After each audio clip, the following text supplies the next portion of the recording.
ते आपण मानक घरे कि छात उपर एपरी खाली जगह थी ना तो आपण मैंने भी बहुत सारा वेजिटेबल ग्रो करके खाईपर ये विंटर रे। तो यही शीत दिन में मुझे बहुत सारा वेजिटेबल प्लांट लगे आ कौ गछ आपण मैंने समस्ते लगे पारे जो मैंने कि गछ विषय किसी भी जाना से मैंने कौ गछ लगे पारे चलतु मुझे कहूँ।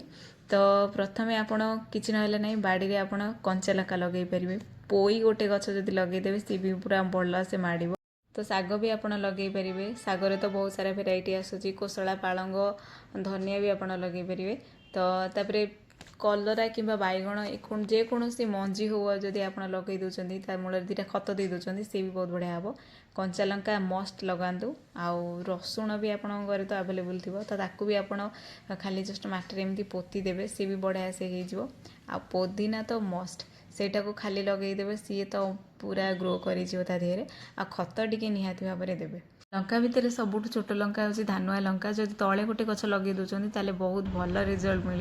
एठी आप देखते छात उपर आमर कखारू लगी धला बैगण भी लगी बहुत भल होती आउ ये पुराणा हो गला लंका गछ तथापि फलुची बुढ़ा हो गला। लंका पुदीना तो बिल्कुल भी बजार केबे भी किना हुए आम घर पर सफिसीयंट हो जाए मो छात उपर जी लगी। तो आहरी भी गार्डनिंग टिप्स जानापी मो चैनल को सब्सक्राइब करूँ मो गार्डनिंग फैमिली जोड़ी हूँ।